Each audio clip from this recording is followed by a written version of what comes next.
Stage fright. Greetings, one and all, to your weekly dose of 10 o'clock. I am that guy that's fumbling around like an idiot.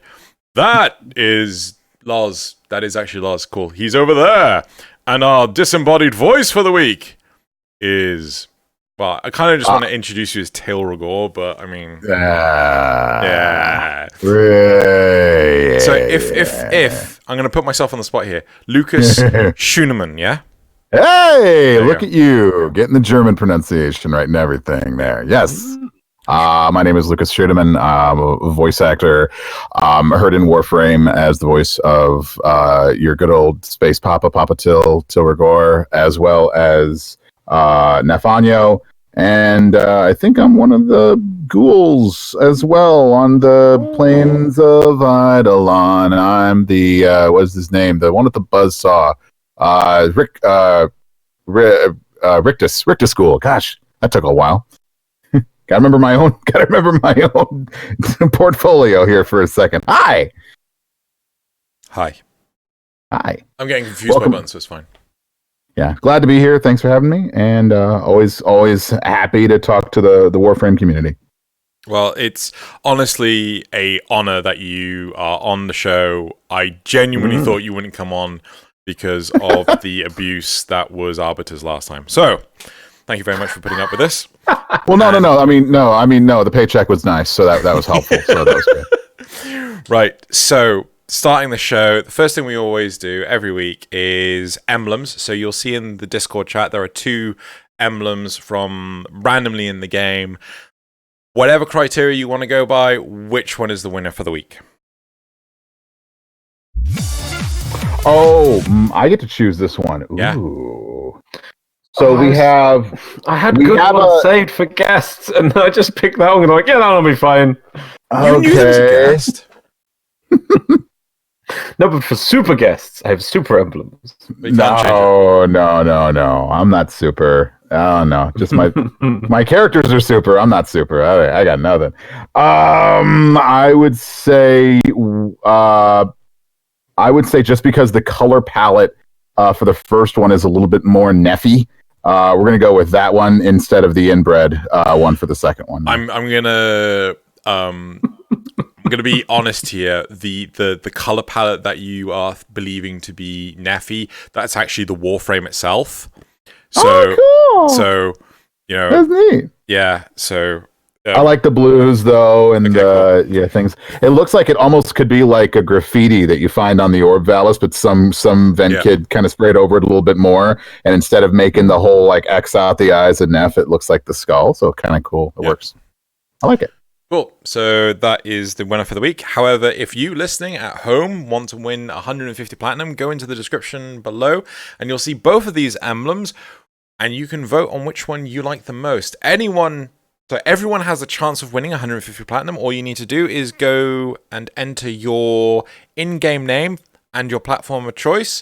And in 2 weeks' time, you will have a chance. So do that thing. That do. Also, console players, you have a really high chance of winning. Right, moving on. Hey. Which button do I have? That one. Right, sorry. Yeah, the timing thing is broken, so I have to do it manually. Right, so the next thing we do is Dojo Dusting.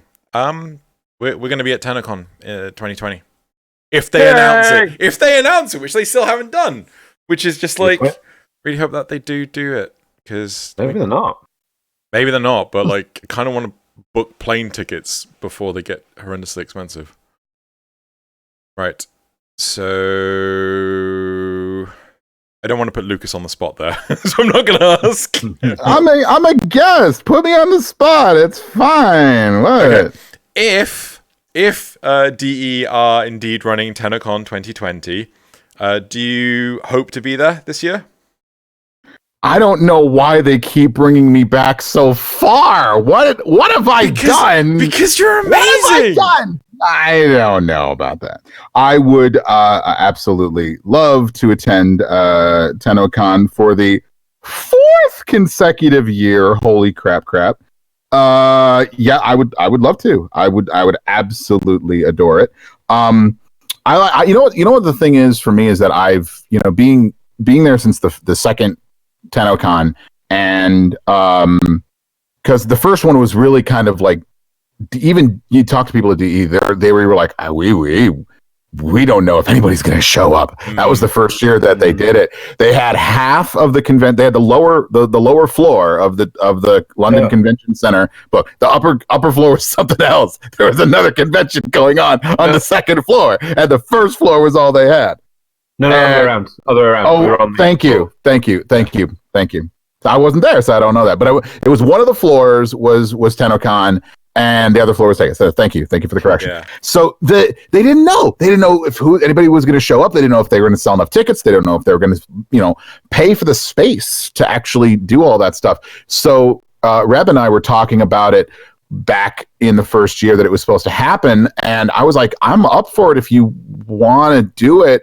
And she was like, oh, that sounds cool, we're going to keep talking about it. And we talked, and we had panels planned and everything, and then things didn't work out because, again, they didn't want to hedge their bets on the first TennoCon of what to expect and who to bring and where their funds were going to be and how much they were going to make. And again, they were doing it for charity, and you gotta balance things out. And it makes sense. But every year since then, been able to go, and every year it just keeps getting crazier and crazier with the number of tickets they sell and how fast what was it, like 10 days last year? They sold out in 10 days or something, I think it was. It was nuts. And I remember because it was the end of February when the tickets went on sale. So can't remember when they announced it, but it was sometime in February, I thought it was. They normally announce it like the first dev stream of the year. Yeah. Mm-hmm. So people know and can book plane tickets and things, but yeah. But they went, they were on, I mean, I remember the VIP tickets were like out in 5 minutes, and that was bad. No, I remember this last year, this last TennoCon was like the first time I remember looking at the community and people that I had met at TennoCon, and some people had basically said, this was the first year I didn't get tickets. This was the first year I didn't get a VIP ticket. I only got general admission. There were a lot of people who were just missing out because they just went so damn quick. People were waiting for their paydays to come through, and then they were like, I'll get tickets when my next paycheck comes along from work. And then 10 days later, gone. It's like, what? So it's been crazy every single year to watch it grow from my perspective of just being an attendee. And just, seeing the wellspring of everybody coming along from the community. And the crazy thing is for me as a voice actor is what they've done, what DE has done for the voice actors coming, from the time that I started, which was the second TennoCon. And I was it. And I remember they pulled James out of the QA department who voices Vehek. And he and me and George were doing a panel with Reb. And that was the first year. That was great. And then the next year, it was me and Max Howarth who voices Ballas. And he got pulled from Edinburgh and never went to a convention in his life, ever, in any form of any kind. And TennoCon was his very first convention. It was nuts. And he had a blast. We had a good time together hanging out. And then this last year was me and Tamara Fritz and Cheryl Mevin and Mark LaPointe, who for me, and then Tamara voices Yutiko and Profit Taker. Cheryl is Nora Knight, and Mark LaPointe is the Biz. So we've gone from me being there the first year, one voice actor, to me and Max, two voice actors, to me, Tamara, Cheryl, and Mark, four voice actors. We're doubling the voice actors every single year. 1 to 2 to 4. I want 8 of them this year, damn it. I want 8 of them, and I don't have to be one of them. I don't have to be, because there are cool people that are getting Warframe, and I want everybody to meet them because they're cool. But it's there's so many cool things that happen at TennoCon. I think you could both agree with me on this. I'm not going to speak for you, but I mean, they just freaking go all out every year. It's so And sometimes you're there and you're like, wow, I don't know how they're going to top this thing next year. It's so good. And then they top themselves the next year and they do so much. The freaking that part of the part of the second floor last year where you could literally walk into your operator little cryogenic thingy of the thing on your ship, the little place, and you could take pictures of the cradle, the seat, and the back of the not the arsenal they have on the first floor, but the cradle thing. I was like, oh my god, this is so cool. And just transference chair. That's the beans. Thank you. Yep. I don't know Warframe. I don't know it at all. To be fair, I didn't know. Cool. So anyway, I want to just put on two questions quick. Okay, First of all, actually, technically, Reb is there every year, so that's another voice actor. Sure. But sadly, actually, I was going to make a bit of a negative point that I mean, in this last year, content-wise, have we had any voice actors? It's kind of there's nothing big to add. Yeah, the Kuvaliches. The Kuvaliches came along. Oh, I mean, they hired a good number of Kuvaliches. They also got a voice actor to come back. The voice of Rel from the Harrow quest, from the Chains of Harrow, came back. Stefan Martello came back. He's the voice of Cephalon Sai for the Railjack. Yeah. They've also we heard him. We heard him at Tenno Live in 2019. We heard him because he was on the Railjack thing, and that's where you met Sai and you heard him for the very first time. And I was talking to George after the event when we were all done, and I was like, "Who did you get?" And he was like, "Stefan." I was like, "He's freaking awesome!" And he's like, "He's so good." So. Yeah, we had a fun time with that. They've also I think they could bring a lot of them. A new person for Era as well, I believe. Okay. Okay. My other quick thing is which obviously they're all great, but which is your favorite TennoCon? Oh gosh. You know what? If I pick a favorite, then that like kind of demeans the others. I don't want to do that. That's hard. No, it does. I'll accept that, but it's a bit of cop out as well. But it's a good accept as well. It is a cop out. It is a cop out. But I think honestly, just with everything that I've been doing, it's the first one that I went to was really good. And what I really liked about that one is that everybody who lined up for an autograph got an autograph, and we were there for an hour and 45 minutes. It was supposed to be an hour. We did an hour and 45 minutes. Then every year after that, there's just too many people and we can't do everything.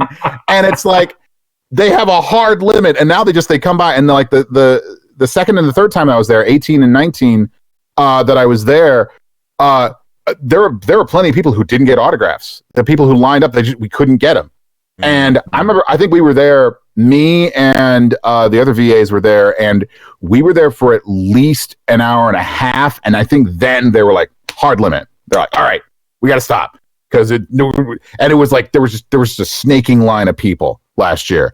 And we could not get anybody out. And I'm just like, I'm so sorry. We're looking at it, we're going, I'm so sorry. I want to sign all your things. Oh my God. But it was really fun. Last year was great. I got to hang out with a lot of other voice actors that were there. Got to see all the people. By the third time you come back to TennoCon, you start to see people. You know what also was really great about last year was that I finally got to stay after TennoCon. I didn't have to leave on Sunday morning at like the butt crack of dawn and actually leave. I got to stay over. I got to go to the park and hang out with everybody in like the little post-TennoCon thing. I got to get there early and hang out with people before. I spent a couple days there. I went over to a couple of places around London, and I had some really, really good food. I went to that place. Taylor recommended it to me, The Works, and got some really good burgers over at The Works. It was really great. Yeah, I mean, it was really... Last year was good because I got to have a little bit more me time there, and it resulted in just a much more mellow convention, and it was a lot better there. So a lot of reasons. So I'm not copping out. Ha! just throw information at us. That'll include the question. Well done. No. It's brilliant. No, it was good. I mean, Xeno, I will not distract any further. You go forward with. I'm sure we are critical of time. So right. So moving on to the next part of the show, we have the cards from last week. So I am trying desperately to find some elements from the last dev stream, and I'm now going to defer that to Loz. Oh, wait, no, there is. Never mind. So, cards from last week. Lucas, if you scroll to the top of the conversation... Right. You'll see the polls. So these are polls that are put into last week's episodes, and the community will vote on them, and we just briefly go over them. So last week, a question came up whether or not there should be an event similar to Plague Star for Orb Valis, and whether or not it should be a returning event. So my feeling is that I kind of like the one and done events, because it makes the solar system feel like so much more alive because you had to be there. But obviously there are a lot of players out there that actually prefer to get it in their own time, sort of thing, because some players will start after the event. So ask the question, should Orb Valis have a return in the future? So an event return in the future? Really badly worded question, apologies. So no, it's fine. 50 people responded. 2%, otherwise known as one person, said no. 14% said didn't care, and 84% said yes. How would you like to be that one person out of 50 now that just was like, no, and they're like, just be standing on your side of the kickball field and looking at everybody else going like, what? It's just, I feel bad for that person right now. I honestly think yes, there should be an event, but I come from it from a slightly biased kind of point of view, because if there's an Orb Valis event, there might be more Neff work to be done. Yep. You really get that. I do come in from a little bit of a selfish standpoint. I think it's understandable. No, I like the idea of events, because outside of all that, I think for the players and the community, I think it's great, because then they can be those kind of one and done things. Like, that's how I got started voicing stuff in Warframe was the False Prophet event. That's where Neff actually started to come out, when we actually had the bursts for the very first time. And then the Tube Men of Rigor. Whoa. The Tube Men of Rigor, that was where the new and improved Till came out. Not old school Till, but new school Till. And that was out, had Alad and Neff in there too, so I got to argue with myself. That was fun. That was always cool. And they came almost concurrently, so it kind of solidified what I was doing and what I was working on. So I like events. Yeah, sometimes the quests are nice because you want the quests to, be replayable. And but also both quests and events add to the lore. And there are so many people out there that really, really enjoy Warframe for the lore aspect. And I think the events also can add to that without having to be these kind of things. But sometimes when you do think about some of the events, like the Dog Days event, well, that's not really going to add to the lore. It's fun. It's cute. It gives you a little beach ball for your ship. But I mean, but it's good stuff. But my pal Cass, who voices Kayla DeThame, got to do some work for the Dog Days event, and she was real happy about that. I know. So it's like, yeah, get some voice actors some work. I'm happy about that. Totally needs a Alad V event. Oh, Loz, what are your thoughts? Well, actually, I'm just going to go quickly to the comments. Someone suggested about a bit of a side thing. Should Warframe do collaboration with other games? And obviously, Monster Hunter just had their Ice version game, whatever version came out. Wouldn't it be cool? Yeah, wouldn't it be cool if you had an Orb Valis Monster Hunter crossover in Warframe? Do you? Yes, no, maybe. An Orb Valis crossover event? So Warframe with Monster Hunter World. Oh, that sounds badass. Everybody's walking around like frickin' Hildren with their big old frickin' weapons, just going like, bring it, come on, and then just doing some stuff. That sounds cool. Also, I always love the idea of these.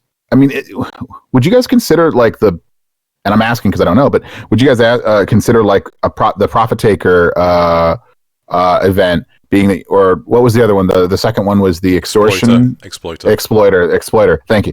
So the Exploiter one or the Profit Taker one, where you have to basically bring down this big beast of a spider mama, and you have to bring it down. That's kind of like a big monster that you have to bring down. It's kind of like a raid, and you have to kind of all work together and do some stuff. I like those kinds of things. Would that be the kind of idea, the gameplay mechanic, I guess, that people would be looking for? I would certainly say the exploiter. You got that big space. Yeah. So basically, are people just wanting to do another kind of profit taker or exploiter thing with that kind of Monster Hunter style of this? Or do they want Monster Hunter stuff to actually cross over and be in Warframe? Because, well, what you'd probably do is you'd come up with a new monster that is an orb, I guess, with a little bit more monster aspect-y, maybe in the start. You could have an orb that looks in the way of maybe a monster from Monster Hunter. And you put, for the actual gears, you give weapons from Monster Hunter, sort of style, into Warframe. And you can take that one monster and you can also put it into Monster Hunter World. Because it'd be a cross-collab. Would be cool. Yeah. But I just think it'd be cool. Because you also want the Monster Hunter people to get, and then they can have some Excalibur-esque armor for their hunters in Monster Hunter World. Which would be cool. I think it'd be cool. Yeah. I think there's both enough stuff in the Monster Hunter World games as well as Warframe for fashion framing and customization of your hunter and everything else like that. So I think it's possible that it would be a fun reward, something that could cross over to either and or both title. And I think it'd be fun for players. Be a fun little extra thing. Yeah. Might take a lot of work though, and sometimes that sets back some of the, the forward progression of either title, and sometimes the teams aren't really up for that kind of thing. But you gotta take it as it comes. Right. Going on to the next card. So the next one was, should Valence Transfer be adapted to Railjack? So Lucas, for your benefit, as you have warned me. I did warn you about this. Yes. I was waiting for you to finish the question so I can go, this is a wonderful question. What the hell is Valence Transfer? So, Kuva Lich system, new Kuva weapons, right? Kuva weapons have RNG stats on them. Players do not like the fact that they have to keep rerunning Liches they want progression. So what D have proposed is making it so that you can combine them to slowly creep up the percentage performance to eventually make them the maximum. Right now, so you're grinding down the ones that you don't want in order to up your chances of getting a better Kuva Lich weapon. Duplicates. So like if you got a Kuva Lich Tonkor or Kuva Tonkor, I'm not sure. You could get a secondary one and use that secondary one to boost the stats of the first one, or vice versa. Oh, okay. So you kind of grind it down into Dusty Dust, and then you just kind of sprinkle it on top of it, and you go, "Ooh, magic cupcake!" And then suddenly you have a nice, wonderful, better Tonkor. Then, all right. Effectively, cool. Yes. So cool. Now Railjack is a system very similar where you've got lots of RNG of, is it the good stats or is it the bad stats? And what we proposed was taking the system that has just been adapted for the Kuva Lich weapons and apply it to the Railjack stuff. So I guess how badly does the RNG really vary for your Railjack? Is there going to be enough, or is there going to be enough of an overhaul of Railjack stuff that they've heard about from the community where there wouldn't need to be a transfer because they're going to overhaul something? I don't know these questions. I'm asking them out loud. So it used to be really bad over the course of Christmas, like the range that a single weapon or something could have was absolutely massive. But they have recently shrunk it down, so you're always getting something. Well, not always. When you go up in tier, it's always better than the previous tier.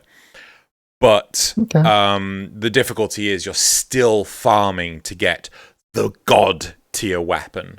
So the top stats. So that's why we proposed this. So 48 people. I mean, it makes sense. I mean, the way that you're proposing it makes sense, because if you're grinding so that way you can just happen upon a really, really good one, then both of these ideas of slowly building up the chances of building up an existing weapon or an existing piece of your railjack, whether it's a Kuva weapon or if it's a railjack piece. So that way you're doing the work, you're putting in the effort, you're putting in the time, you're putting in the resources, and you're still getting something out of it.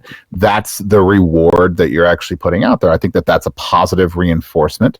And for some people that don't like it, then they can roll the dice and see if the RNG is nice for them. But if it's not, then you can slowly grind it out to where you want it to be. Yeah, I think it's a good idea. Worthy of proposal. Yep. So, and pretty much the community completely agree with you. So, yeah.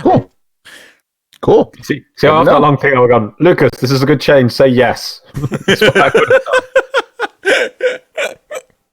done. Right. I'm a contrarian, lols. I would like to say no to all of this.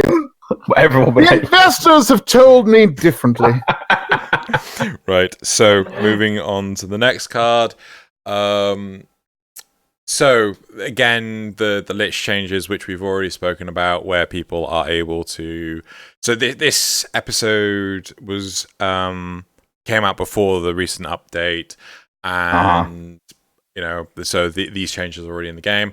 So it was improving the drop rates of things, doing the whole valence transfer thing. So let's just briefly skip over this one. Basically, 49 people responded. Pretty much everyone just said yes. I think this is the highest yes we've had, 93%. I mean, the fact that everybody is making the fact that DE is listening to the people, of course, and like they always do, and they're actually trying to make some changes, and they're saying, all right, we've heard what you want to say. Let's see if we can make some changes on this. Let's see if we can make some improvements and change the way that things drop and change the way that things are, and give you more options that you can kind of. I saw that video that they put up on social media where you can, and I think they probably talked about this during the dev stream, where you could preview the weapon or the kind of Kuva Lich that you would get. Yes, yeah. So you can preview something, which I think people are digging, and so I think just the fact that once again, DE listens to the community and hears them out and tries to implement some new changes to help the community. I think that's always going to be well received. Right. I am now trying. So the fourth card that we had was about. Do you like the look of the new Nova Deluxe? Because there's been a bit of controversy over it. But I have made an aid suddenly for you. Good. You're gonna jump it in chat. I saw that. There you go. I made that just for you just now. Awesome. So got your back. So Lucas, you'll see in Discord. The left-hand side is what was shown during TennoCon last year, because we are 2020 now. And on the right-hand side is what we're actually getting. Now, some people, including DK, have been vocal saying, they don't like the fact that it's so different from the concept. And thus went out the question, do people like the look of the upcoming Deluxe skin? 50 people responded, 20% said no, 24% said that they didn't care. Clearly they do not like Nova, and 56% said yes. Any opinion? I guess my opinion on the whole thing is, first of all, I see Pete Ventures on the name there. And I remember when I first saw that, I was like, well, Pete ain't gonna do no wrong. But then again, if this is the same Pete from MTG, the artist, I believe, from MTG, is it? Am I right? I believe Reb did actually say that during TennoCon. Yeah. Good, because this was the thing. Because Pete had actually, I think Pete actually, I remember. I mean, he made some glyphs he had a Pete Ventures glyph pack that was out there, and I remember he made a Tilricor. He made a Tilricor glyph with like a waterfall like cascading behind him and stuff like that. And I remember I put it up on Twitter, and Pete responded like a fanboy to me, and I was just like, "Oh my God, is Pete Ventures a Till fanboy?" It was so funny. That was so amusing to me, because I was going to all my nerd friends, because I don't play Magic. the Gathering, but I have plenty of nerd friends who do, and I'm just like, yo, I'm getting Magic the Gathering artists who are fanboying over my characters now. They're like, oh my god, you're so crazy. And so that was just a little fun nerd cred thing that I was able to do. But then I saw the new Nova Deluxe, and I was like, hey, Pete's making good stuff. So honestly speaking, and let me think here. I don't know off the top of my head if I have ever played any version of Nova in Warframe. I know that Nova is a fan favorite. I know DK swears by Nova. Something fierce. I even made a Nova special ability for the D&D game we sometimes play on Shy's stream because he wanted to have. I wanted to blend in a Nova thing for him, so I made him a little M Prime feature for D&D, and it's pretty fun. And so I look at the design, and I'm like, I'm digging the design. I like the design. And I mean, I love all the designs by DE. It's hard for me to find a design by DE that I don't appreciate. I like all this kind of stuff. I think the only design that I have ever questioned from DE is Atlas because what head? Yeah. Neck? Just head. Huh? Yep. Well, I have 83 questions. Can I swear I don't know where to start? So outside of that, I love all the stuff that I really do. And I hate to not cop it out. I just love and also just Pete. Pete draws amazing stuff. So absolutely. Awesome. Right. So we're now going to move on. We're going to be skipping the Patreon questions this week for a time restraint. And we're going to move straight on to the community responses. Cool. Okay. Right. This won't be you. So basically, I know you can't see him, but Xeno shaved his beard last week. God. So is that why he looks like Baby Yoda? Is that what happens when totally. you shave his beard? He looks like Baby Yoda? I'm cute, adorable, and I can use the Force.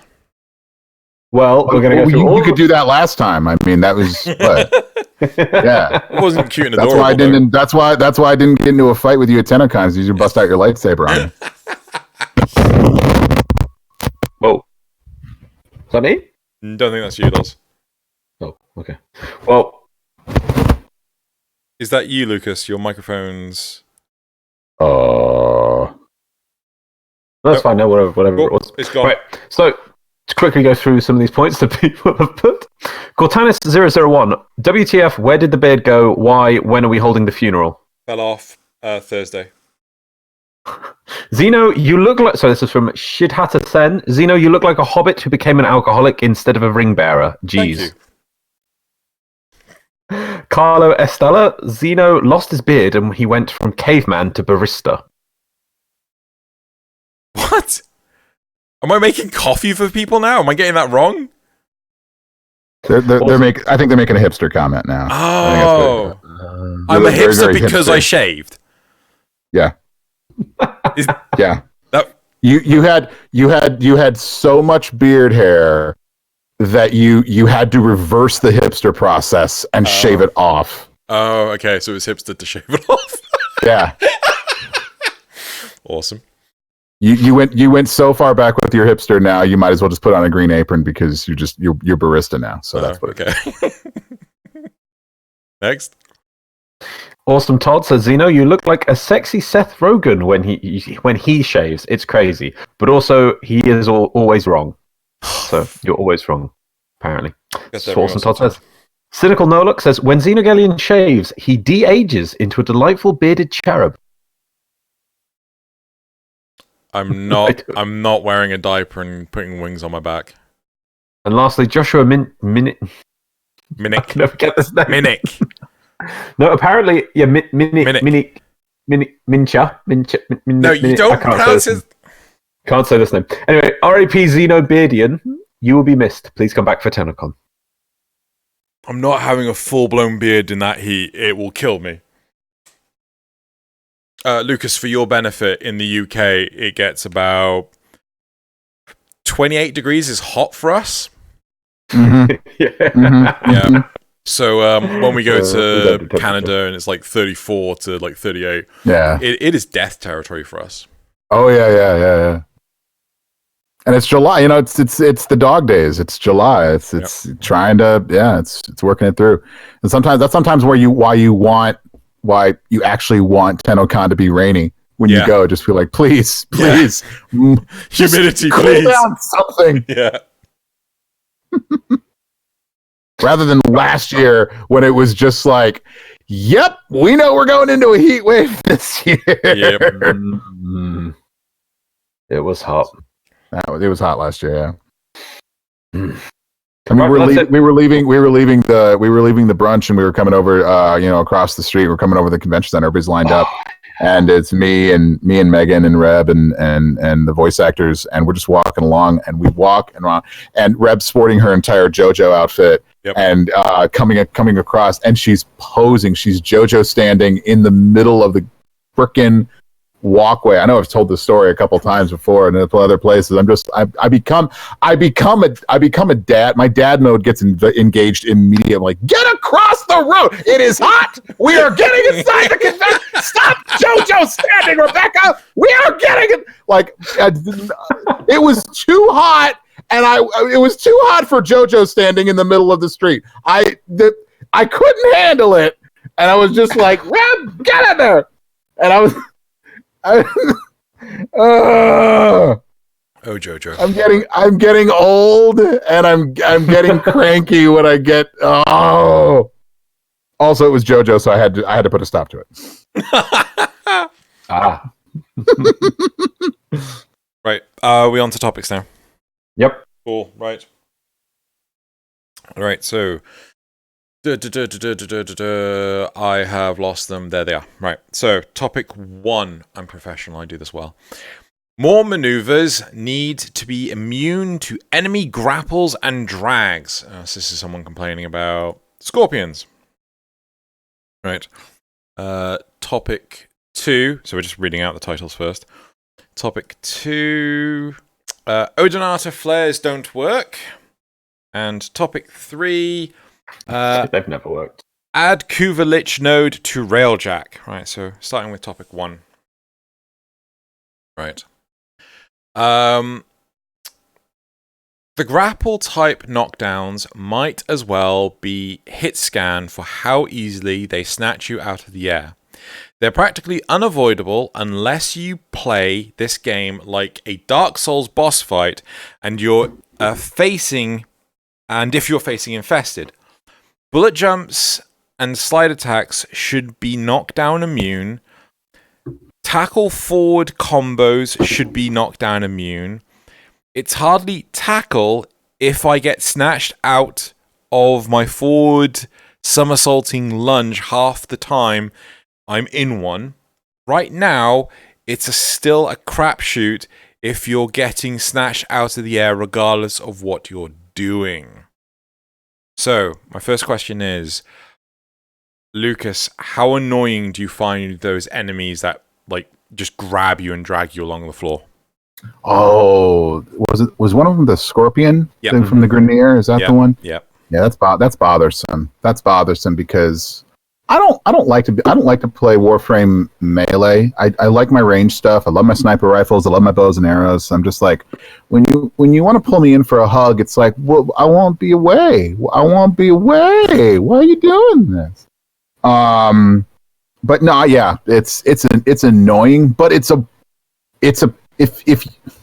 there was no threat of being grappled or being pulled in, if there was no yoink mechanic in there would be way less of a challenge. So I don't have a problem with being yoinked.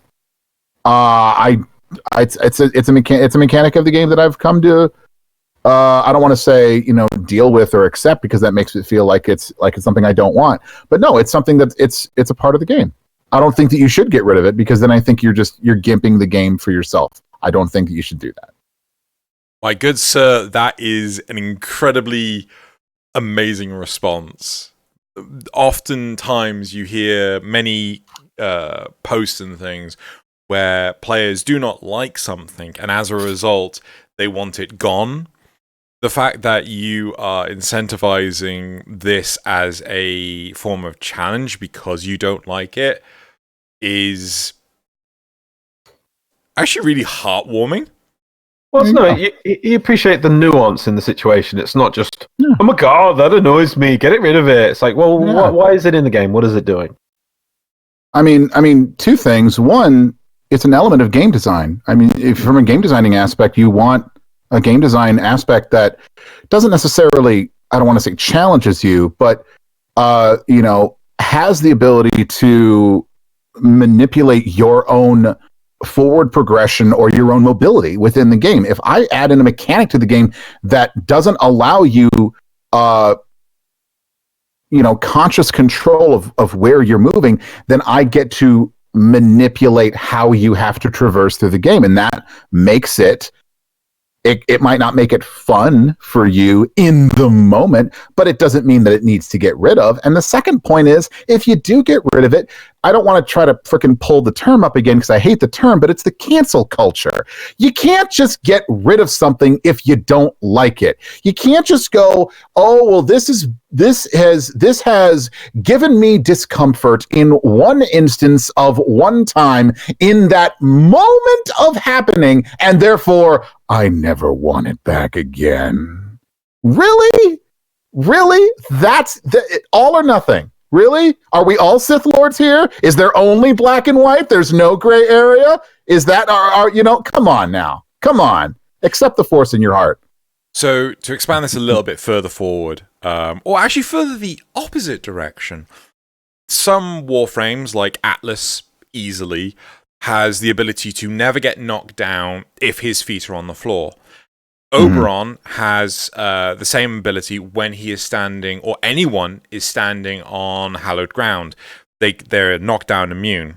And there is an Exilus mod for your Warframe called, I want to say, it's the Power Drift? I think it's Power Drift, which has a chance of blocking knockdowns. How do you feel that there are some frames that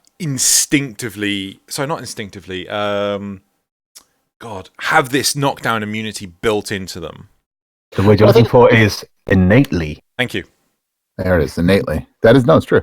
I think if you have this innate ability, or if you have the choice to make a build for a Warframe because you are bothered by the idea of being pulled or grappled or knocked down or shockwaved into falling down, and you don't like that, Warframe gives you the customization options to cancel that kind of idea out. So that is just another reason, I think, that just kind of keeps going on that same idea, where you don't have to get rid of it, because if you really don't like it, then you just go ahead and make a build that says that you don't get knocked down.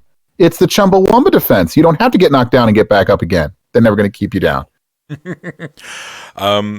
Likewise, there are instances, I remember years ago, and it still happens today, where you're in an environment and there's millions of Grineer scorpions, okay, exaggeration.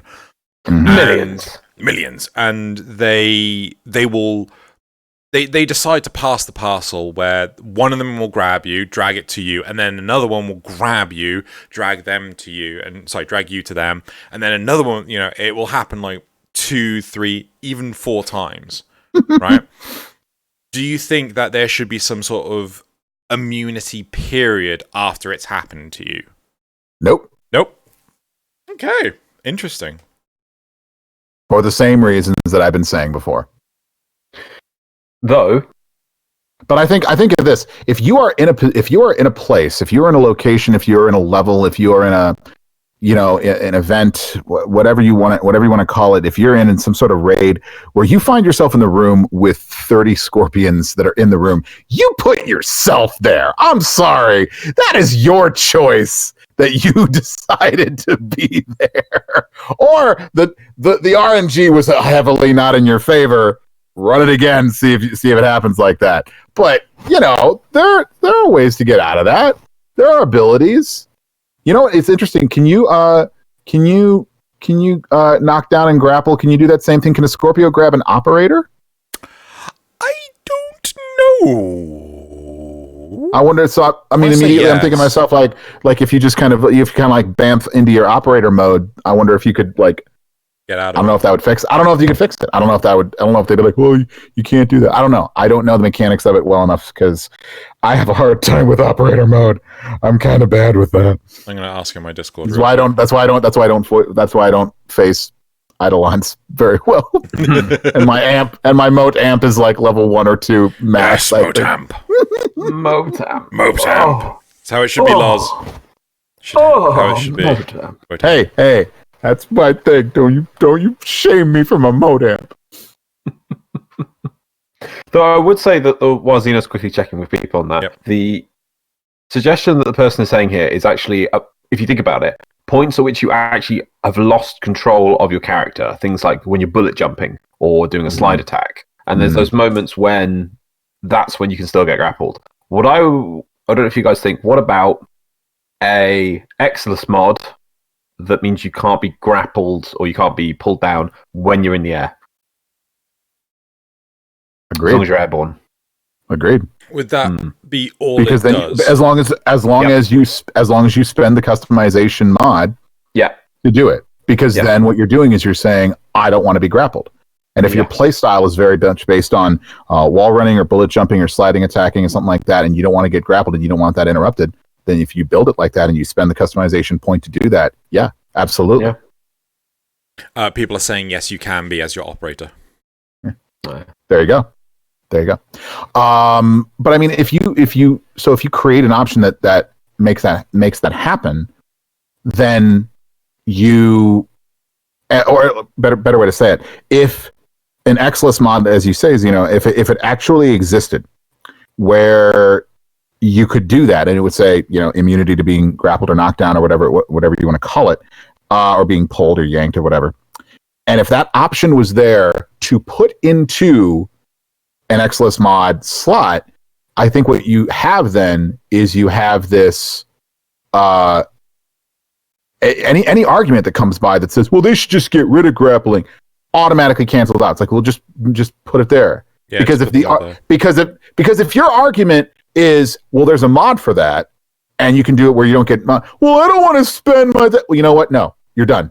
You're done at this point. You don't get a chance to go, well, I don't wanna. Your argument falls apart at that point.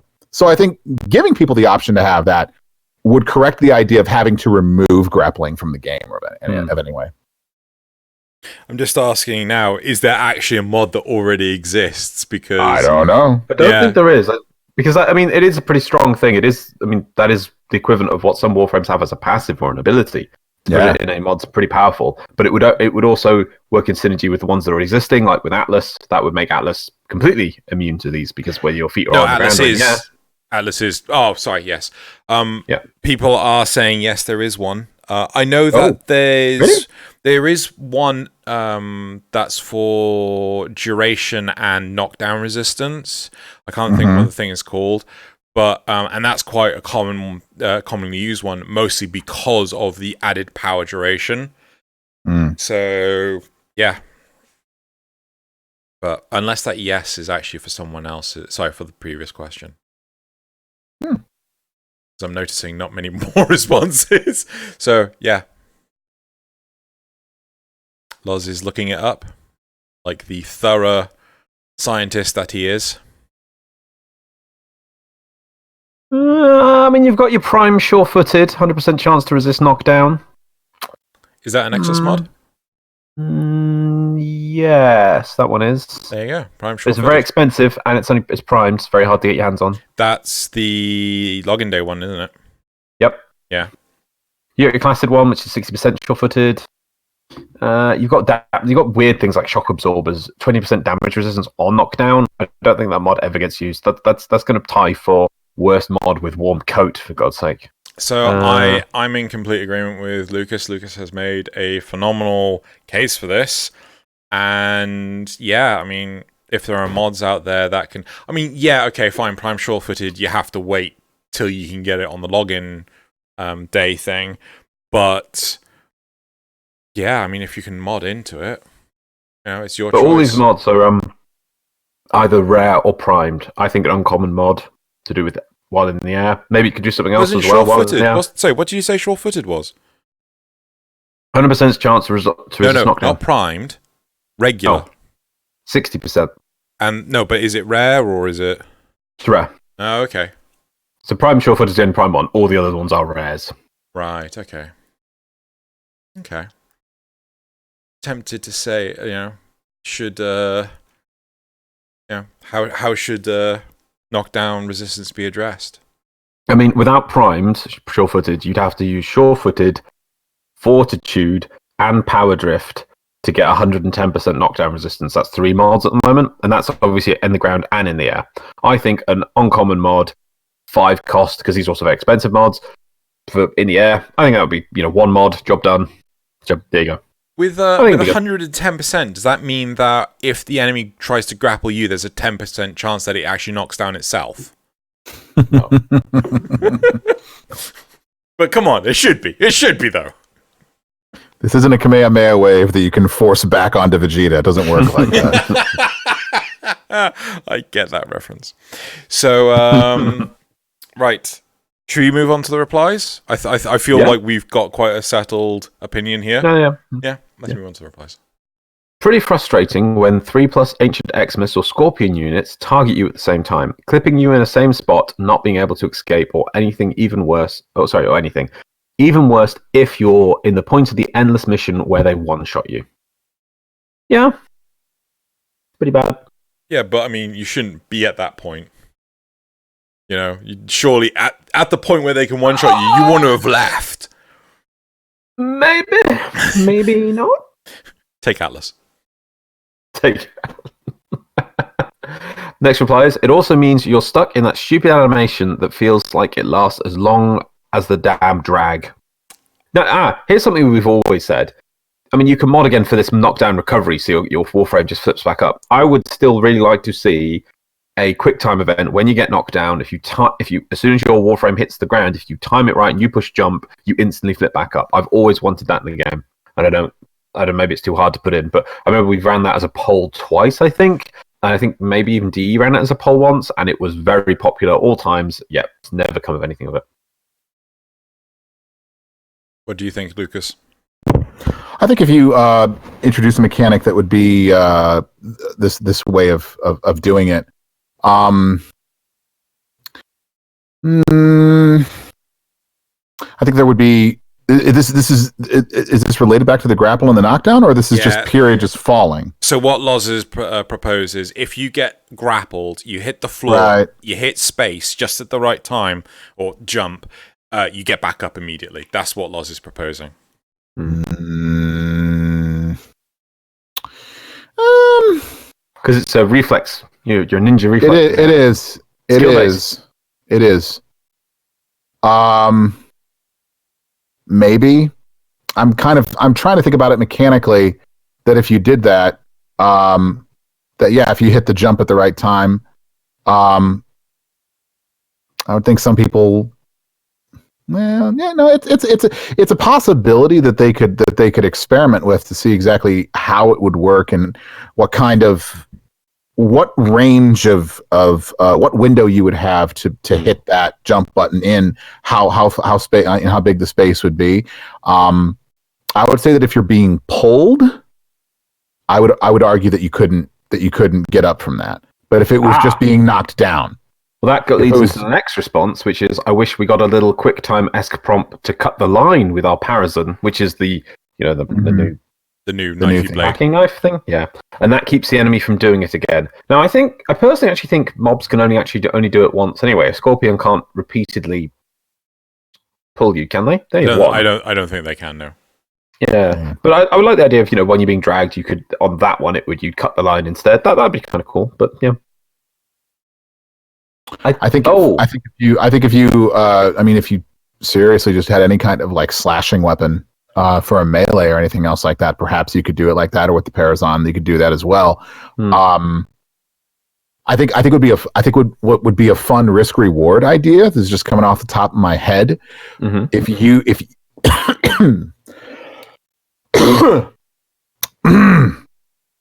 I was trying to eat a bug at the same time I said that. I apologize. All right, let me try that again. I think it'd be a fun thing to do off the top of my head. If you used your Parazon to kind of like cut the line as you did it, I think it'd be a fun thing would be like there would be a quick prompt to say like, if you were using if you're on PC, you're using keyboard binding like normal things, maybe you use your E or your X to cut the line. I think it would be a fun mechanic that sometimes you could try, and if it fails, it's a random chance to basically say if it cuts it. Like maybe there's like a 40, maybe there'd be a built-in thing like a 40% thing to cut the line. And if you fail, you drop your Parazon right there at that moment, and you have to go pick it up again. Like you get your melee weapon knocked out of your hand or something like that, or you get your primary or secondary knocked out of your hand. You got to go pick it back up. I like the idea that yes, you could try to cut the line, or you're running the risk of dropping something like a Parazon. Okay. Just an idea off the top of my head. Yeah. I don't know. I like that. I like that risk reward idea. Yeah, no, I like that as well. So yeah, okay, cool. Moving on to the next reply.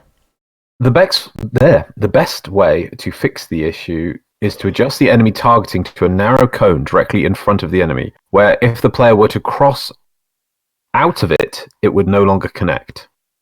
Right. So at the moment, they kind of, as soon as they shoot them, they've basically hit you. No matter in the next few seconds, even if you are traveling very fast and flying across the map, as soon as they go, I'm shooting you with this, they've hit you and they're going to pull you down. Whereas this is saying that, I'm not sure if it's possible. So when they shoot it at you, there's a cone. And as soon as you exit that cone, while the projectile is in flight to snag you and pull you in, it doesn't affect you. I'm pretty sure that they just latch onto you straight away. It's just like, look, I'm now been attached by this cable. Where did it come straight from? Away, that's what people are saying, because if you're bullet jumping, you're actually traveling. But even so, it's like it's just there. Unless they aim very well, but I know it probably actually does that. I'm very sure. I think the problem is that the animation, like, it will show the Scorpion like doing their lunge in one direction, which is like the one that they're setting, but it will always latch on to you, sort of thing, unless you have one of these knockdown resistance mods. But anyway. The last one is, I don't see the point in giving players everything you suggested, because it would just generate mindless melee spam and slide moving. And everyone always uses bullet jump, which is the fastest means of moving that mobs stop using, only knockdown. Fastest means of moving that mobs stop. I don't get that last bit. I think it's basically saying the only way that you get stopped by the mobs is because of knockdown. Because of knockdown, yeah, or the bullet jump. I guess, yeah. I agree. Yeah, it's a power. Warframe's a power fantasy, and we get so much power to us. It's quite sad when people basically want nothing to affect them. They can just bitch walk around and everything dies, and they have to do anything. It's like, hey, this one thing might make you think. I can't have that. It scares me. It's like, yeah. So I think that's it for that topic. Should we move on to the next one? Yep. Right. So topic 2. Okay, Odinata flares don't work. Inside of Railjack missions, Odinata's disarray, the flares, don't do anything. Enemy lock-ons still pursue the Archwing after deploying flares. It doesn't matter if during/afterwards it blinks, rolls, changes direction. They're throwing some numbers here, or does some combined complex maneuver. This happens for all Railjack enemy lock-ons, from fighters like the Tactis to the missile bases. Right. So, my first highly important question. Lucas, do you like Archwing? I don't get a chance to use it as much as I would really, I think, make a big point about it. I don't necessarily use it a lot for the Archwing. You're talking about Archwing missions, I'm assuming, that when you say, do you like Archwing? Do you like the Archwing missions? Yeah, I am. Okay. Because I think we use Archwing on Orvalis all the time to fly around and Plains of Eidolon and stuff to fly around now that we have that option to do that. Archwing has always been hard for me to maneuver because I never really understood all of the specials. Like, I don't know what all the specials do. Like, I just kind of just go like, oh, look, there's a window viewer and I'm hitting a button and it does it. I've always been kind of lost with it, and it's always been kind of weird. Like, sometimes I'll get taken down in Archwing missions, and I don't understand why, because it doesn't make a lot. So it's kind of hard for me to make sense out of it. So I don't rapidly pursue Archwing missions myself, but I don't necessarily hate them. I don't. I mean, I could give or take. I will tell you what I do like, though. I do like the part of the Archwings. I do like the underwater idea of Archwings. I like the idea of being able to traverse underwater, and especially when like you have like in the sea labs, you have like those mines and stuff like that. And so if you're not careful because you're just trying to zoom through the level, you're just going to go boom, boom, boom, boom, you're going to set off all the mines. And I like that idea of having to go like, oh, got to be careful. But I love a good stealth mission anyway. I love being able to stealth in any kind of game. I don't care if it's Warframe or, Assassin's Creed or, Metal Gear or, any of the Arkham games or anything else like that. I love sneaking around. I love doing that stuff. That is really interesting because it is general consensus that Sharkwing is just not loved. And yeah. It's my personal style. It's just my personal style. But I mean, I also love Sharkwing, but it's the least developed of all of them. There is no Sharkwing boss. There is no pure Sharkwing mission. There's a lot more they could do with it. I mean, yeah, it's so slow. You could even have like stealth elements under the water, which would be kind of cool. I suppose they added a little bit of Archwing sort of pseudo stealth with the War Within quest when you have to get past the sensors. I think they could have done that kind of stuff in underwater a lot more, but they just abandoned it. Just don't need that.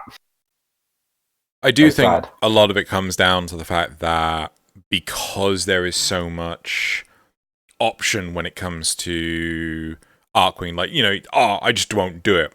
I won't do anything Archwing related. I won't do Sharkwing stuff. I think one of the most run nodes in Uranus is the Tilragor boss fight because it has no Sharkwing elements to it.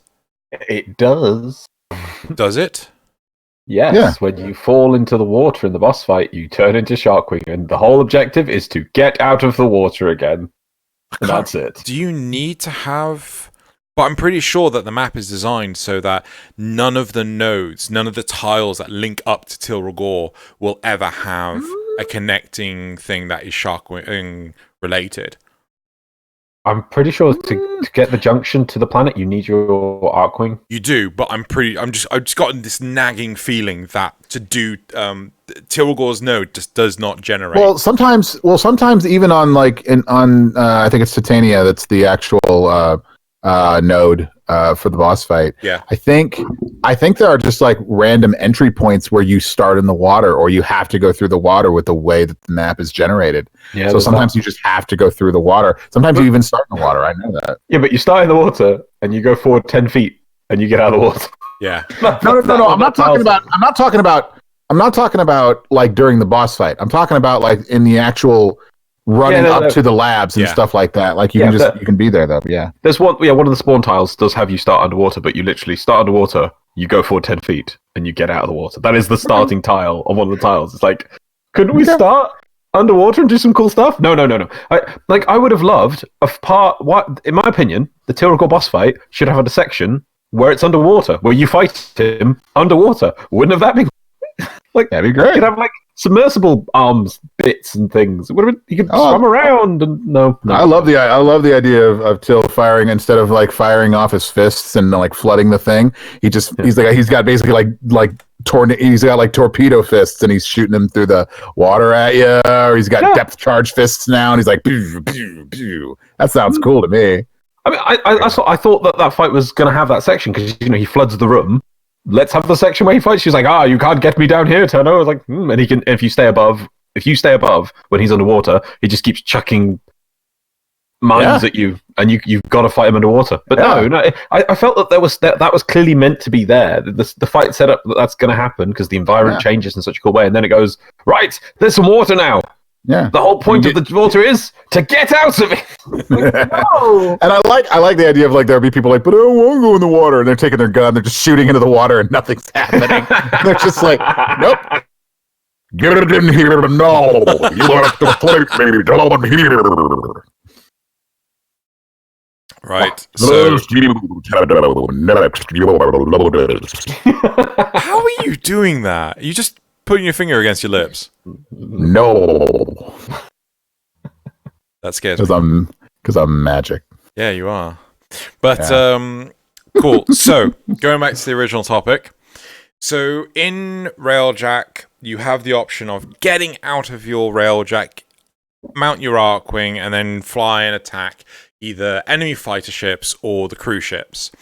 And the core thing about this topic is that the ability to escape lock-on abilities is effectively, it's just bugged. So if an enemy's locked on a missile, you should be able to use something like flares or teleport or invisibility, but it don't kind of work. So that's what this topic is about. Now, to me, this clearly indicates that it's just bugged, and not quite sure what more we can say on the matter. Well, but my connection holds up for me to give me a speech. The key here is what is the point of these abilities? Because I think, as Lucas was saying earlier, it's hard, and I agree with him. I find it hard to get the feel of the Archwing abilities, and sort of like, because you're in a 3D area, like, what is the scope of your ability, and what is going to happen when you push that button? It's much easier on a 2D plane, or maybe the up and a little bit of down in normal Warframe missions. You're like, okay, I do slash dash, I move forwards towards enemies and I slash them. I throw a fireball at them. It's very easy, or I explode a whole area as Ember or something. Very, very simple to do. When you've got a 3D area, it's very hard to see what's going on, what's happening, and that's why these abilities are kind of like a stop. So that missiles are coming in. You don't really know where the missiles are coming from, which angle they're coming from, and they're there to give you a protective measure. But what it's really boiling down to is just a prompt appears on screen saying push button now, and then you push the whatever button it is that the Archwing has to stop it. It's not really that deep in gameplay. I don't know how you would expand it, but if they're going to stick with that, then they need to give them some kind of more. But they've got to work for one. But I just feel that they're just not very dynamic. So my thought to that is, okay, first off, Lucas, have you ever played Zone of the Enders? I don't know how I should answer because Xeno just apparently had a heart attack. No, that was Loz. Loz just had a heart attack. Loz just had a heart attack. Sorry about that. Way back when, yes, I remember playing Zone of the Enders and attempting to try to get through it. And you have that nice tutorial at the beginning where you got your robot and your mech and you're trying to run around and do stuff.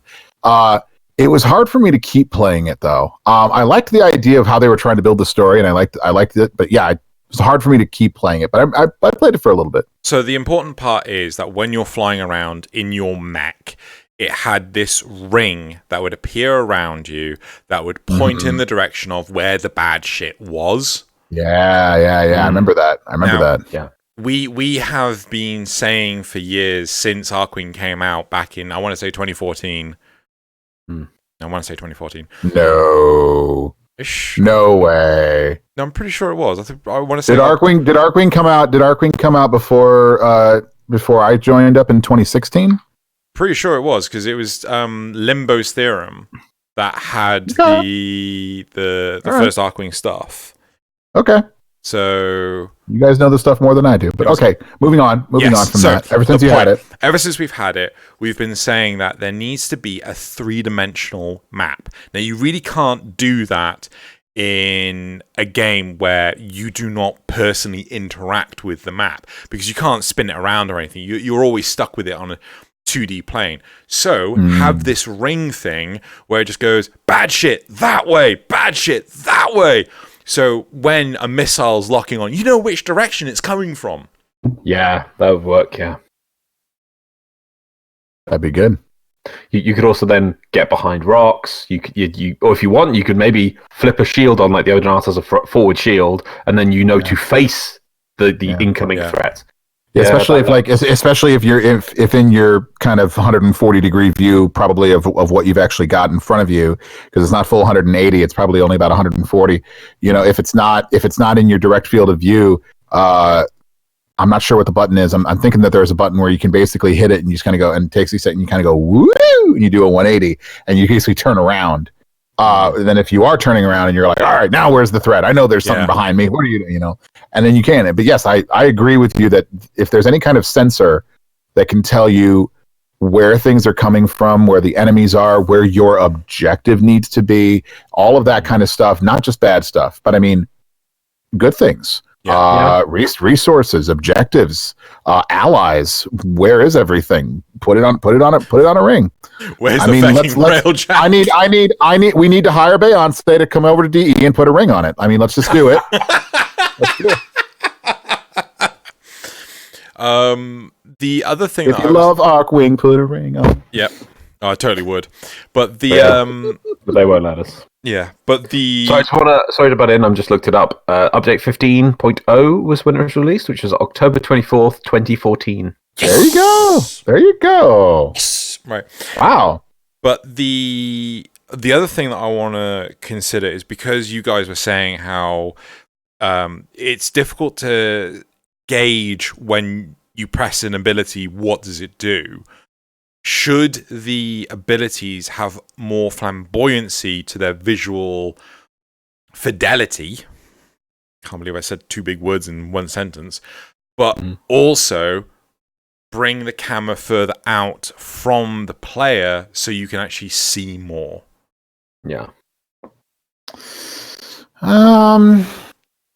Here's a better question I think you should be asking yourself. If you had all of that, would they make the skills and therefore make the Archwing more enjoyable? Well, if you zoomed out more, you'd be able to see the scope of your effects better in a 3D area, because just most time you're over the shoulder, no matter where you are in Warframe, even though it's zoomed out a little bit, still over the shoulder. Whereas with this, you kind of need to, I think, be a bit more pulled back. Yeah. Isn't one of the Odinata abilities, and honestly, I have a very hard time remembering all of the abilities because they're kind of to me already. But is there like a missile barrage kind of a thing that you can do? Yeah. Okay. Okay. I'm glad he knows that. I use nothing but the Odinatas. This is the perfect topic for me. I only have it. That's all I've got. I tried to get some prime parts for an Odinata, and I'm like, I got a harness. I think that's about it. I'm like, anyway, no. I think, in that regard, I think if you did something where when you hit a barrage, if instinctively the camera immediately pulls back about, say, 20% or 15% from its general position from you, and it has like a 15 to 20% pullback where you can see see like a trail or like an energy pattern coming out. That basically does that, which, hey, if you customize your Warframe and you customize your fashion frame and you have energy trails, you want to see those kind of things. So you make them. And so what it does is, one, the camera pulls back and you get to see some stuff. So as soon as you hit a button to say, I want to do that ability, there's a small visual difference, not only with what you're seeing, but with the camera angle as well, to accentuate that you're using that ability, and it lets you see more of it. So I think what it does is it creates a better player investment into the ability, so that way you get to witness what your cool robot space ninja is doing. So the whole point is that when you're using abilities, the camera reacts to you using the abilities, bringing it further away. Yeah, no, I like that. And you could do that. I mean, maybe if you had, I don't know, it's like, and maybe if you had some sort of exalted blade kind of thing, and it doesn't need to be an exalted blade. I know that's not on the Warframe itself, on the Archwing itself, but like if you had something where it was something where when you shink and you got your blade out, if the camera, instead of being over the shoulder, it zooms in a little bit, so you can kind of see the energy pattern as it comes out. Maybe you do something like that. So I'm just throwing out ideas, but it's just like, if you wanted to have something ranged, pull it out. If you wanted to have something melee, zoom in, and then you get to kind of see these visual patterns and do some stuff. Now, there's going to be this idea sometimes of, I get vertigo or I get motion sickness. Oh, okay. Well, then you can have the option to turn it off, and then you can actually do that. But yeah, I think it'd be a fun idea. Cool. Let's jump on to the replies. I was using Odinata Prime on the Plains of Eidolon, and I noticed that Disarray didn't seem to be working, in that the incoming projectile warning didn't go away when I pushed 2. I think I agree with this, but then the whole point of the Plains is not to use your Archwing for anything other than going from A to B, and then they want you to get off of it. So that's just sad. So yeah, I can understand why that doesn't work. And the other reply is, none of these evasion skills work in Railjack. You get hit by the cruise ship guided missiles no matter what. Just sounds bugged. Or Possibly. not implemented correctly in the first place. I mean, isn't one of the things about Railjack is that you're supposed to be boarded by the ram sleds or whatever they're supposed to be? Yes, Isn't that kind of a thing? Yeah, but one of the points of this is that you can go board the enemy cruise ships, and in order to do that, you need to get on your Archwing. So if while flying there, you're knocked out of the air or space, then it's problematic. That makes sense. Yeah, that makes sense. Okay, I'm with you now. Cool. Right, I think we're done with this topic. Yep. So, and I'm being conscious of the time. So let's move on to the third topic. Cool. So, add Kuva Lich node to Railjack. Adding a Kuva Lich node to Railjack would be a great way to bridge those two content islands together. This is something we have come across recently. People love to use the term content island. Level 1 is just a simple fighter/cruise ship skirmish. Lich level 5 would be a galleon or whatever ship where your Lich is waiting for you. Killing the comrades on the cruise ships would give further murmur. Oh my god. Random mobs in the galleon would give murmur. Plenty of ways to flesh this out. So, I have recently had conversations with people. So, let's elaborate for Lucas. Kuva Liches, they are, I don't know, mid-boss, would you say, Loz? Best way to describe them? I think they're a bit beyond that. No, here's a better way. Have you ever played, oh god, Shadow of Mordor?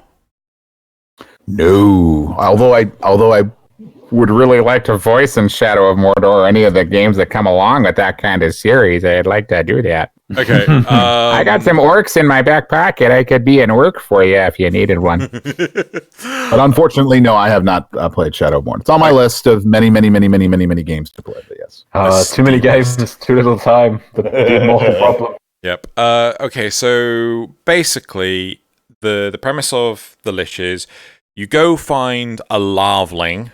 They're larvae. So you kill the larvling, it will then become a Lich. As you fight the Lich, you have opportunities to try and defeat it using a combination of 3 Requiem mods. Mm-hmm. The order of these mods is important, but you can get clues as to which mods, so which 3 of the 8 mods you need by killing the Kuva thralls, basically the lieutenants of the Kuva Lich. And when you do, you get some what's called murmur, which is basically just mini XP towards unlocking one of the mods that you need to kill the Lich. Yeah, you still have to work out what the order is, but I think that's it in a nutshell. Yes, Loz? Yeah. Cool. So, what this person is proposing is let's put Kuva Liches in Railjack, so they're on ships that you have to fight. You get on board, you fight the Kuva Lich, and the higher... Oh, so every single time you fail to kill the Lich levels up to a maximum of 5, and they become a lot tougher to kill. A lot tougher. So, the thing that really stands out to me is the fact that this person is proposing it becomes easier to find out what the mods are needed to defeat the Lich, which is something a lot of people just inherently want. It probably takes about 2 hours to kill a Lich, as long as you have the mods already. And is that a 2-hour minimum? No, you can do it faster than that. I would say it's 2-hour average. I think top end would probably be about 5 hours. Bottom end, if you're dead lucky, you could probably kill it in like half an hour. But I think average is 2 hours. Okay. So I guess, my question then would be, not for you guys, but more for the person who posted this question originally. I think of the idea of, or anybody that would feel that this would be a good idea. Why do you want to reduce the time to fight against this Lich? Are you trying to get, as we were talking about earlier, are you trying to get that RNG? Are you trying to get those Kuva Lich weapons to drop? Are you trying to search for something and you just don't want to mess around with all of the stuff that comes around it? Or are you coming up with some idea that basically allows you to do less input for more output? Is that what you're trying to go after? Because if you're just trying to, because if you don't like, because some people I'm sure would play through this stuff and they like the puzzle aspect of going by and searching for these are the keywords and stuff like this that you're finding, right? Yeah. These are those keywords, right? So you're going by, you're trying to find those keywords because it's a puzzle and you're trying to put them together in a certain order, in a certain way, and then you're trying to fight the Kuva Lich and you're trying to unlock everything. I think it's really cool when you take any kind of puzzle out there and you complete that puzzle because you worked out everything. If anybody, and we've all been in this situation before, when you're trying to figure out a Rubik's Cube, or you're trying to put together a puzzle, or you're trying to get together, you're doing a jigsaw or anything, and somebody comes by and goes, "Oh, you're doing it wrong, it needs to go right there." And you're like, "Shut up! I didn't ask for your help. You didn't tell me that." Because what you want to do is there's this inherent quality of wanting to finish the puzzle yourself. Now, could it take more time? Yeah, it could take 5 hours. Could you do it in less time? Yeah, you could do it in a half hour. You could knock it out in a half hour. The overall enjoyment, I think, of doing any kind of game, any kind of puzzle, any kind of, singular form of entertainment for yourself is the completion era. That point of completion that you're working for. If you're doing something if you're adding something or taking something away where you're affecting the path to get to the goal, the real question you should be asking yourself, in my opinion, is, are you going to then take away from the final enjoyment that you will get when you complete the goal? Because if you are, maybe you should just not deal with it in the first place. Not deal with, as in that you should not try to affect it. You shouldn't try to affect what's already been. You should just try to take it from what it is. So honestly, if I was going to say all this, if the idea was that you're trying to add these mods, this mod point to a railjack for the Kuva Liches, so you can reduce the amount of time to play Kuva Liches, so you can get more crap from the Kuva Lich weapons and things, no. If you're doing it so that way you don't have to fight the Kuva Liches at all, then don't fight the Kuva Liches. If you're doing it because you want to make a Kuva Lich run faster because you get more enjoyment out of a faster Kuva Lich run, okay, I might be invested in that. But I don't think that's a lot of the reasons. I would harbor a guess that most people are trying to do this to make the puzzle easier. That's not my play style. That's my opinion. That's not my play style. I am in agreement with you. I think the majority of the problem is people don't like the concept of doing something for realistically any period of time. I mean, I think it's been proven that the average attention span has diminished massively.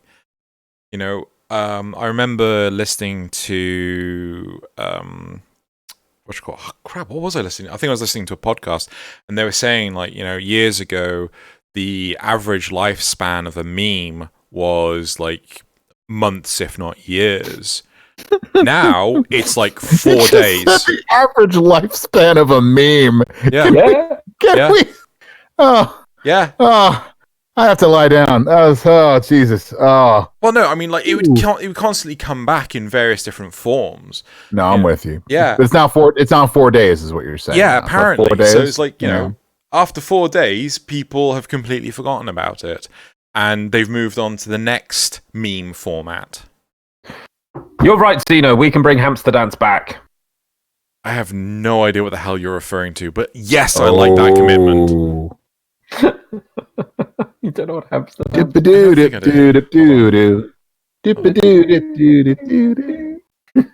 No, I'll show you. I'm looking it up now. What the hell? Oh man, is this? that brings me back to those old Angel Fire accounts on from the mid-90s, baby. How old is this? It's like these are memes we're talking about here, man. That wasn't a meme. I mean, memes exist now. Hamster Dance was not a meme back then. Proto-meme. You cannot no. You cannot retroactively call Hamster Dance a meme. I'm calling that now. That now. No, you can look at the evolution of something and see where its origins, where it wasn't exactly the thing that it is now, but see where its humble beginnings were in something that was its most recent shared ancestor.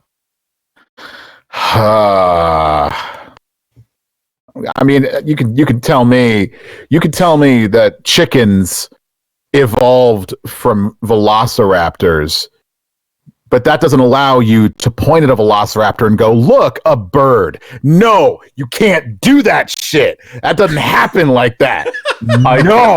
I can, however, point at the point at which I get a velociraptor with a lot of bird elements and go, look, a proto-bird. And I would slap you across the face and go, it's a velociraptor. We didn't go see Proto Bird Park, and that's not what Attenborough introduced us to. So no.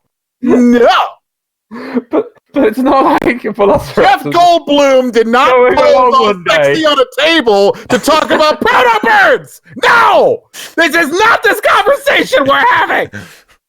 That is now becoming a card. Yeah, the velociraptor doesn't walk down the street one day and go, up, did up. Time to be a chicken. And just turns into a chicken. By the time you call it a proto-bird, it has eaten out your entrails, and I am happy. The fact that you're spending your time calling it that. Yep.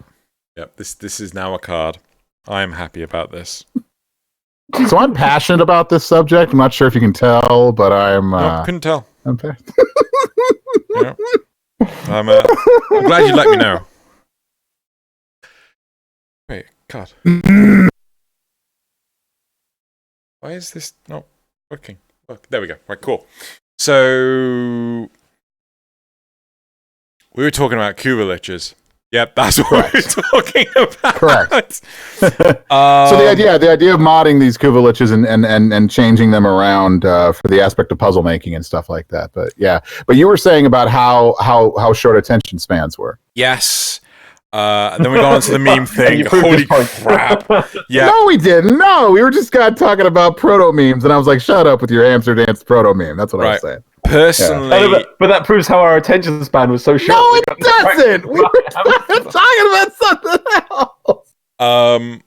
Personally, I like the idea of having Cuba Liches on Railjacks, but I want to see them level 6 and above. I do not want to see them as they are now. I want to see them in addition to other things, not just like, oh yeah, it's just the same thing in a different place. No, make them harder. Make them two. Make there 2 of them.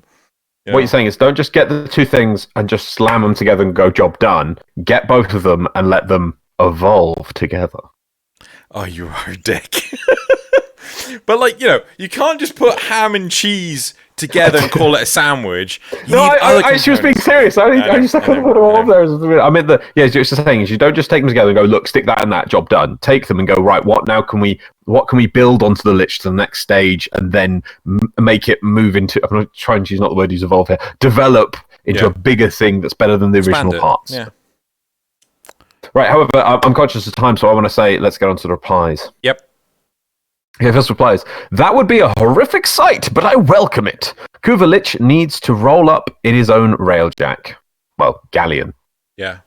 To be honest, actually, can I just point out, the one thing that annoys me here is before we even get a railjack, Cuba Lich galleon, the galleon and spaceships in railjack are one of the things I was always waiting for. But sadly, the Galleon, the badass Grineer battleships we've been seeing since the start of the game, you're like, whoa, that's a pretty intimidating ship. They're just static. They don't move. They're the same as an asteroid. I want to see them move. I want to see them jump in and out. I want to see them dynamically try and chase my ship as I hide and go invisible for a few minutes instead of just going, yep, that's just a floating statue. Doesn't do anything. Good job, game.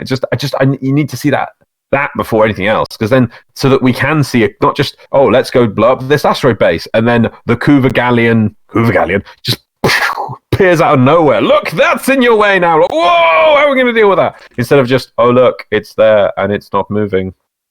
Excitement to be had. Next one. That would be awesome. Railjack to Railjack dogfight. Oh, he's broken up. Loz, we believe in you. You can do it. Come back. Railjack. Oh, am I back? Okay, yeah, you're back. Cool. From what I know, DE will anyways add Liches into Railjack missions. That was what they showed at TennoCon. Hopefully, they will be able to maintain that. But just because we see it at TennoCon or just because we see it on the dev stream, it's no guarantee it will come into the game. These are concepts. We always need to remember that. So hopefully, yes, but we never know. And the last one that says that is what they showcased at TennoCon. So yeah, hopefully, but yeah, who knows? Yeah, I mean, Neff hasn't gotten his own Railjack. So yet. One thing I actually thought about this earlier.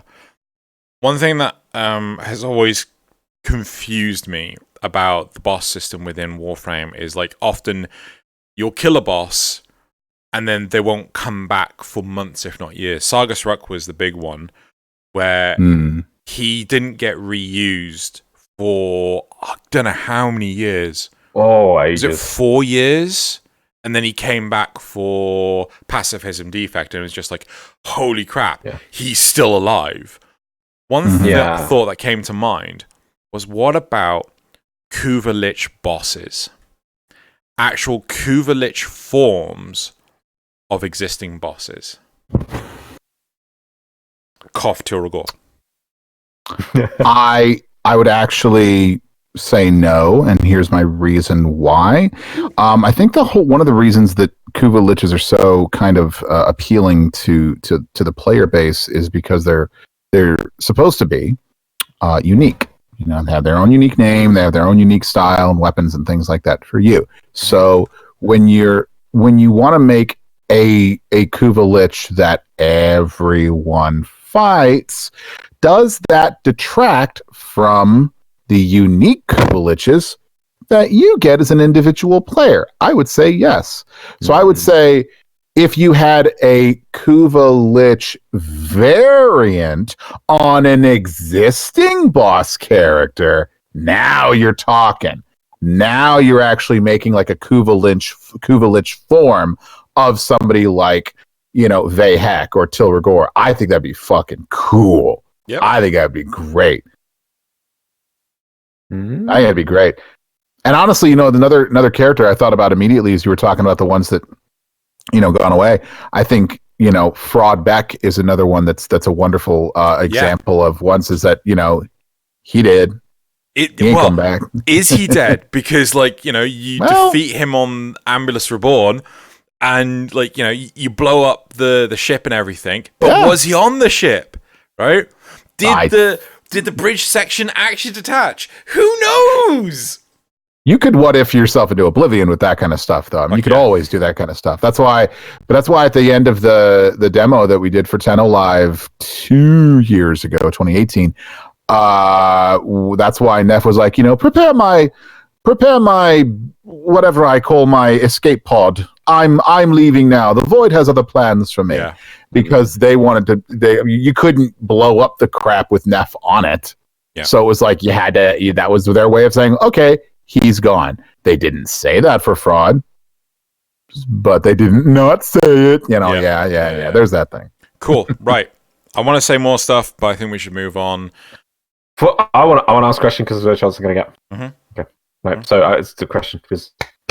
So I think the importance of antagonists. They kind of set the universe for us, and we had Vor to start with, and then when they brought in Alavi, they did that because they wanted a Corpus version that we could see as the face character. And since then, we've gotten a lot more Grineer, a couple of Corpus. So I want to say, if you had to pick a character out of, I'm going to give you 5 options. Where would you like a new voice character to be? Would you want it to be Corpus, Grineer, Infested, Sentient, or Independent?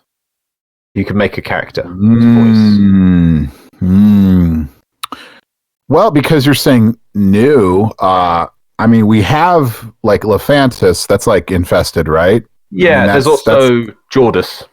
There you go. All right, which I still haven't done the Jordis precept. There's that. So then the other ones are Sentient and Independent. And I'm gonna actually throw in another one, Deviri. You see, I was going to leave that because we don't know what's going to happen with that. So I thought we don't know exactly. So it leaves the open idea that maybe you might have a faction. Maybe you get a renegade Solaris that becomes a boss character. It becomes an antagonist. I was hoping you would be able to make a character, and there we go. I was just wanting you to make a character off the spot. There you go. Renegade Solaris. So I mean, there's options. There's always options of lore that you could actually create, and maybe that Renegade Solaris gets like Stockholm Syndrome brainwashed into joining the Corpus, but they're Solaris born and stuff like that, and it's like, oh wow, maybe that's what I did with Thursby. Well, See, I think it's really important. Because there's obviously the journey of our characters, but our journeys of our characters get reflected by the journeys that we see our adversaries do in relation to us. And I really don't feel there's enough in that. I mean, how many times do we need to keep seeing Alad V and more to his journey? It's like we need to see other characters so that we can base off it. So I'm curious, a Renegade Solaris. I like that. That'd be an interesting view. And what would they be doing? What would their goals be? I think that's a good character. There we go. Right. Anyway, let's move on to right. We can either. I just wanted to see what. We can either do or skip the memes. No, I'm back. You're kind of there, I'm back. Right. We can either. I was saying let's move on. Yeah. Should we do or skip the memes? We can skip the memes. Let's do the community shoutouts instead. Okay. They're better. Community shoutouts. Do you want to link them to Lucas? Oh, okay. I will. You want me to link them to Lucas? No, it just takes me a sec. You gotta let me know. I got it. All right, cool. All right. So am I pulling these things? Am I pulling these up? Yeah. Yeah. One at a time. Yeah. Got him. There we go. Is that pixel art? No. None of them pixel art. Oh, sorry. What's on my keyboard's messing up? I'm gonna go from here. Right. So the first one. So the first one is this amazing Harrow by Tim Tack. I'm pretty sure it's Tim Tack. I don't know why there's a E there. Ooh, that's so good. Yep. So evil and menacing. Very cool. I've always tried to get into Harrow, and I love that. I love that idea. Well, I didn't play Chains of Harrow for the longest time because I'm a big old scaredy cat, and I couldn't play the Chains of Harrow for the longest time. So I was like, it's scary. It's going to scare me, and I don't like it. But I played through it, and it was fun, and yeah, it was really cool. And I do like playing Harrow a little bit of the time. I love that whole headshot feature. You get the headshots. I love the idea of headshotting my characters, and so this is I love this interpretation. I love that whole kind of. I love the minimalist feel. We're just using 3 colors. It just makes it. But while we got on Harrow, I want to pitch something quickly to you, Harrow, because I want to pitch this to everyone. You know when you're spinning the Thurbril around, like that, you spin it. Mm-hmm. Why can't you walk into enemies and hit them with it? Even just knock them back. It'd be so cool. But no, you just have to sit there doing nothing. Yeah. Anyway, think about that. One. Moving on, next one, Xeno. Right, we've got 4 Riders by Pascal. Yeah. Someone showed me this after the primetime stream the other day because they were like, "Neff is on the bottom," and I was like, "The person that sent this to me is a Neff fan," and I'm just like, "Yeah, you always want Neff on the bottom," and they were like,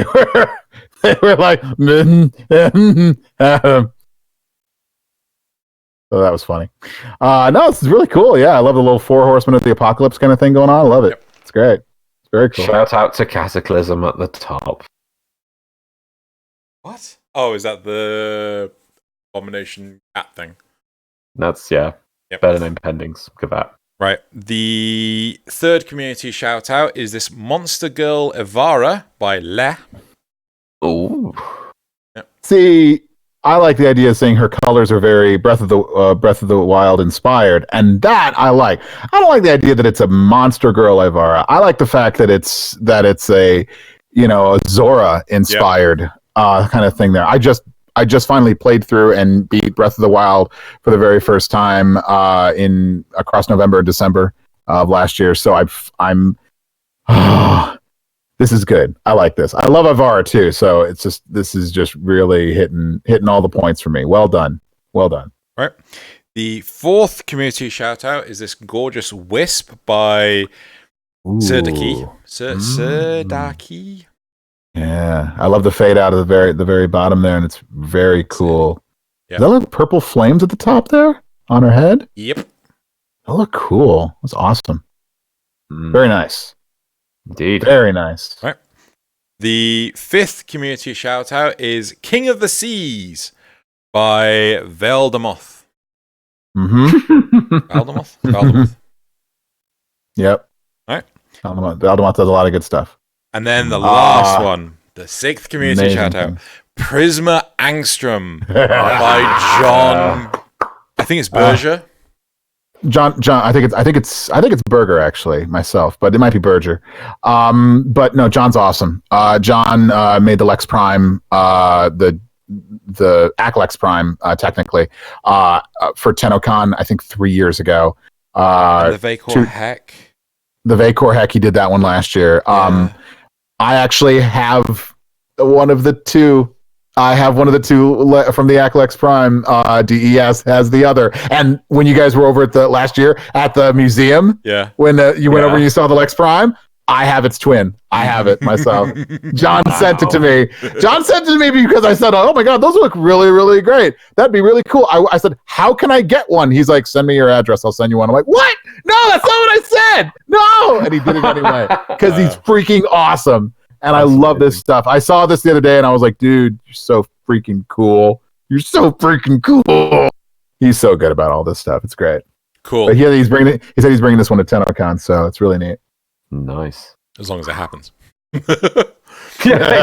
Who knows? Right.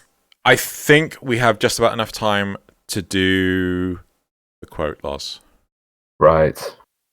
I went for obscure. Lucas, for your benefit, we do at the end of each show a quote which has been tennofied. So all the proper nouns and things have been swapped out for things. And the idea for us is to guess what the original film was. We can ask questions to try and narrow it down. So, right, when you're ready, Loz. First, there was darkness. Then came the Orokin.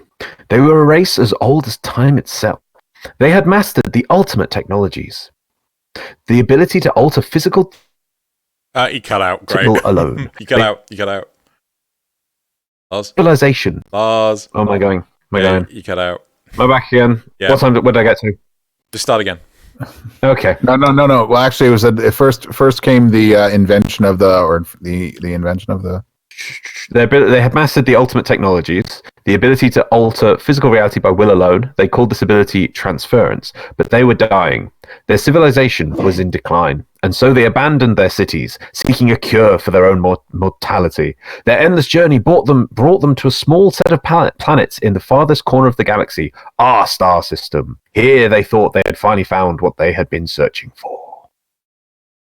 Fuck, I know what this is. It's driving me up the wall.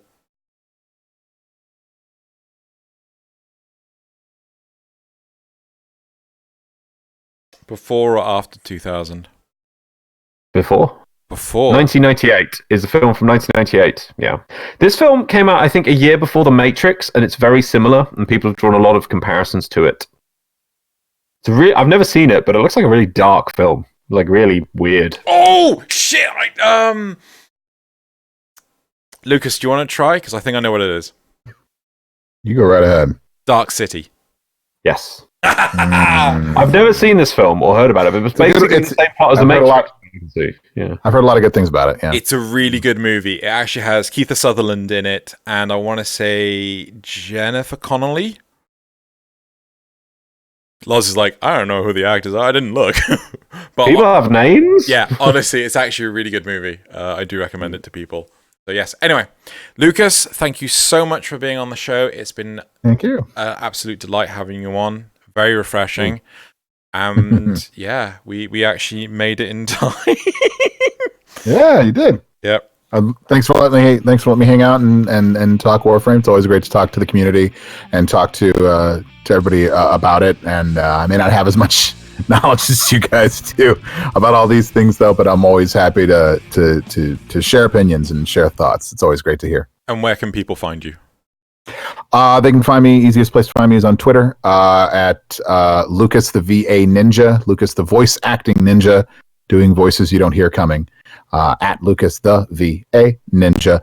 I don't stream very often, but you can also find me on twitch.tv/ I think voice acting ninja, all one word. And hopefully you can find me at TennoCon 2020. I don't know. Maybe that might be a thing. I don't know. Right. Will it be a thing? Yeah. The immortal question. Again, thank you very much.